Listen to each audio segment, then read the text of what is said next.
Raider Nation, what is going on? Coming to you guys after the final 53-man roster has officially been decided. I shouldn't say final 53-man roster because it's more the initial 53-man roster. A lot can change, and even right now for the Raiders, it's not even a 53-man roster. It's a 52-man roster.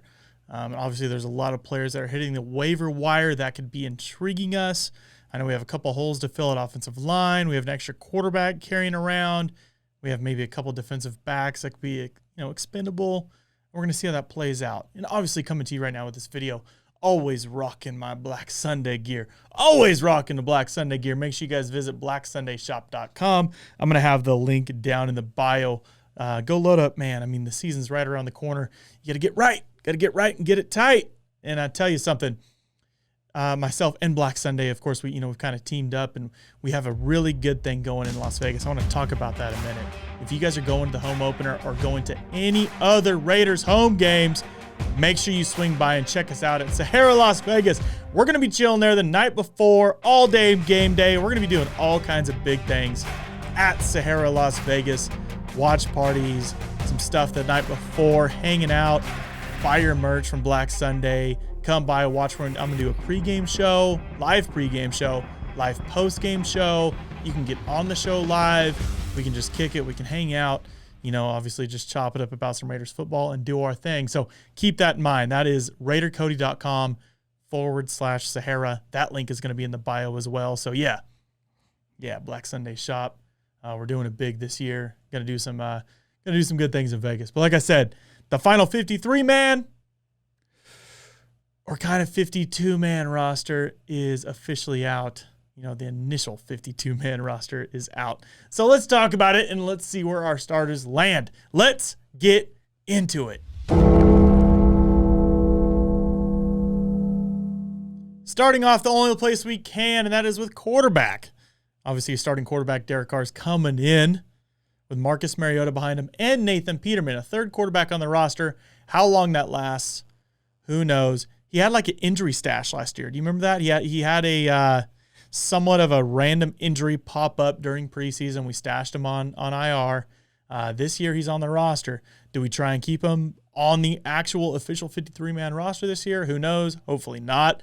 Maybe something with Marcus Mariota's up in the air. We'll see where that goes. Going down to running backs. Josh Jacobs obviously coming back in as the bell cow. I'm pumped up on Kenyon Drake as much as you are, but Josh Jacobs is a dude. And again, Kenyon Drake right behind him. Jalen Richard cracks the third running back. Trey Regis was a dude that I thought had an argument to make the team. He didn't. Practice squad dude, I hope. If that happens. We could have almost carried 4 in my opinion, but Trey Regis, maybe he's just one of those guys we fell in love with just because it was preseason, but I liked him. Dude had a little bit of a motor on him, and I want to see what that turns into for, the roster in the future. Now, fullback. We're going to get into this thing and right out of it because Alec Ingold is the best fullback possibly in the league. That's all I'm going to say. Right? Obviously, that's all that needs to be said. Wide receiver, jumping into wide receiver. Henry Ruggs coming in, and Brian Edwards, I would say, playing 1 and 2 opposite of each other. Mixing in Hunter Renfrow, Zay Jones backing those guys up, and Willie Snead cracking it. A little bit of a surprise cut that I thought could happen as well was John Brown, because John Brown was playing way too many minutes, obviously, this last preseason game, and maybe just didn't have the role that he expected to have. Maybe he didn't earn it. Simple as that. He requested his release. He's gone. He's out. So we're rolling with Ruggs, Edwards, Renfrow, Jones, and Willie Snead at wide receiver. Tight end, Darren Waller. Darren Waller, again, arguably the best tight end in the league. And I will argue that. And there's a couple in there that are in the mix, and we can talk about that later on. But Foster Moreau backing him up. A little bit of a bounce-back season officially for him. Now there's no Jason Witten eating up his snaps. And Nick Bowers making a little bit of a surprise presence on this final roster, our initial roster. I keep saying final, and it's just initial. But Nick Bowers beating out Derek Carrier, being able to kind of be that all-around guy as well behind Foster Moreau. Getting down on the offensive line is pretty much what we expected. Left tackle Colton Miller coming in, starting the blind side, the anchor, the dude that should be a Pro Bowler as long as this team wins enough football games. Richie Incognito at left guard. with now, let's, get it right, get it tight again, Richie Incognito. If he can't hold it down all 17 games, we have John Simpson coming in hot, another young guy, right there backing him up. Andre James stepping in right now for who left. At center, Andre James, I think, is going to have a big season. And as a center, I would say he has one of the easiest jobs in the world right now because he is sitting right in front of Derek Carr, who knows the system like the back of his hand, knows the calls, is going to make things as easy as possible for Andre James. So it's now just for their chemistry to grow. Denzel Good coming in at right guard, and Alex Leatherwood, the first-round rookie at right tackle, expecting big things, but of course expecting some growing pains there. Like I said, John Simpson, behind those starters, John Simpson is the dude that I would almost kind of, line in as a starter, just as an interior offensive lineman. He's going to be the next man up. Absolutely. Nick Martin coming in as a veteran center will be a good safety net for Andre James, and Brandon Parker playing that backup swing tackle as the only guy. So we have basically 3 backup offensive linemen right now on the roster. 8 total. 5 starters, 3 backups. So we're kind of missing that other swing tackle, maybe possibly, hopefully better than Brandon Parker, right? And like an interior offensive lineman, another guard to come in and be able to step in and have those duties. So, keep track of the waiver wire because I definitely see us making more moves on the offensive line before week 1. Defensive end, Max Crosby, Mad Max. That's going to be, as I would like to expect, our sack leader. That's going to be our dude. That's going to be the energy behind our offensive line, and his partner in crime, Yannick Ngakoue.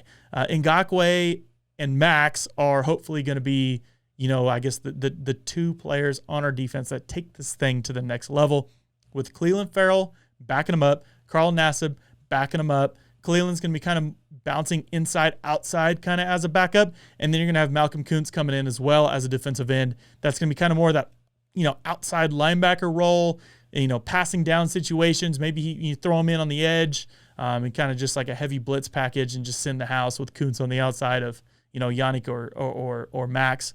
That's how I see our 5 defensive ends mixing it up right now. I don't see that changing too much, in my opinion. There's like Everson Griffin that just popped on the market, so maybe he gets thrown in the mix somehow as a veteran. That'd be cool. I'm down for it. Interior defensive lineman, obviously Gerald McCoy showed up big time in preseason and bouncing back from an injury. I think he still has what it takes, to be that dude on the inside, along with mixing it in with Jonathan Hankins, Quentin Jefferson, Solomon Thomas, Darius Philon. We have the interior defensive line rotation. I think that, I don't say that we're missing, but there's a heavy improvement there and a couple guys that have some prove-it years behind them. So we're going to see how that lines out. Now, linebackers where it gets a little interesting because obviously we have Corey Littleton coming back. He's healthy. He's ready to go. We have Nicholas Moore, who was coming in, possibly as a starter, but he got injured. Now, he didn't get, put on the season-ending IR list. So where he sits now, he could still get put on temporary IR, which is okay. We can deal with that. We don't, necessarily want it, but it's going to happen. So hopefully the damage is minimal for, Nicholas Moore missing time. Same thing with Javon White. White is going to be out. Obviously both these guys are going to be out. I'm going to say close to, I'm going to say just the first half of the season is what, in my mind, mentally, I'm preparing for those 2 guys to be missing until more details come out. But I don't see any serious season-ending injury, under their circumstances right now. Nick Witkowski coming back. Seems like he hasn't really quite been playing too much with the first-team defense, but he's still going to be heavily in the mix. A dude that was, one of our more solid linebackers last year, just seemed to, be able to pick things up. As confusing as Gunther was, he was able to pick things up and make things happen. Tanner Muse coming back with obviously not playing his rookie year, second year, needs to bounce back. And Divine Diablo being that hybrid safety linebacker rookie coming in here and being able to mix things up. So even if we're, a linebacker short or a safety short, he can kind of fill those spots accordingly. He's a hybrid. He's very versatile, and that's what I love. I love that about football players. Corner coming in, Trayvon Mullin, Mullins Island. I'm telling you, Mullin is coming in, playing opposite, in my opinion, of Casey Hayward. Casey Hayward, I think, has a starting job at this point with Damon Arnett obviously sitting on the heels, kind of looking for that prove-it chance to get back in there with Nate Hobbs coming in at slot. I've been fired up on Nate Hobbs pretty much all offseason. It was cool to see him really show out in preseason and I think earn that starting slot job. And he's going to have Keyshawn Nixon and Amik Robertson sitting behind him. And as much as we've been trying to peg Amik Robertson as that slot guy, I don't think that's his spot.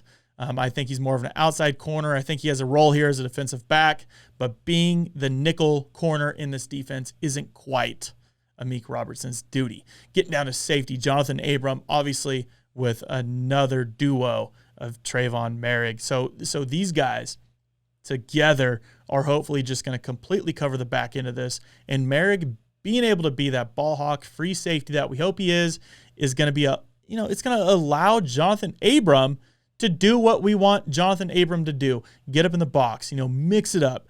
Be that linebacker type. Be that Divine Diablo type. You know what I mean? Where you can get up and be in hybrid, get up there and lay some hits. Roderick Teamer coming in, obviously, with Tyree Gillespie and kind of making a surprise cut out of Carl Joseph. As much as I say surprise cut, it could be kind of the same thing as John Brown. Maybe Carl Joseph wasn't just completely satisfied with his role. Whatever. He didn't quite live up to the expectations. Maybe the young defensive backs that are on this team just completely showed out anyways, and that's completely fine. So, Abram, Merrick, Teamer, and Gillespie are going to be our dudes, and I am completely happy with that roster because Teamer and Gillespie are going to be, when it comes to special teams, those dudes, I believe, are completely built for it. And then just to round out the last 3 out of our 52, Daniel Carlson, AJ Cole, and Trent Sig. So Carlson coming in as, in my opinion, I'd say easily a top 10 kicker. AJ Cole building himself up into a top 10 punter. Special teams looking good. Trent Sig, even though he's like a 13 overall in Madden, it doesn't matter. Whenever it comes to being a long snapper, Trent Sig is killing it. So, yeah, that's it, guys. I'm telling you, 53-man roster initially is set. 52-man is what we really have, but I say 3 or 4 of these guys, could be expendable and exchangeable, and there's still some moves to happen, so make sure you still pay attention to everything that's going on. And again, RaiderCody.com/Sahara. Come hang out with us every single Raiders home game weekend. Anytime the Raiders are playing in Las Vegas, I'm going to be there, so make sure you get there and book a room. So when you book your room, there's a code. You're going to drop to that website, RaiderCody.com/Sahara. You're going to visit a code, LV Cody, on their website to book your room. That's 20% off your room. You're getting $50 in resort credit. You're getting a 72-hour cancellation fee. You're getting so much stuff. It is almost ridiculous. Raider fans, you got to get there. You got to tap in and, of course, be able to get there and load up on your Black Sunday gear. So, Raider Nation, thank you guys for tuning in. And this is obviously the start of football season, so be ready for some live broadcasts. Click that subscribe button, click that bell notification button, and be ready for some more videos. Raider Nation, nice talking to you. Peace.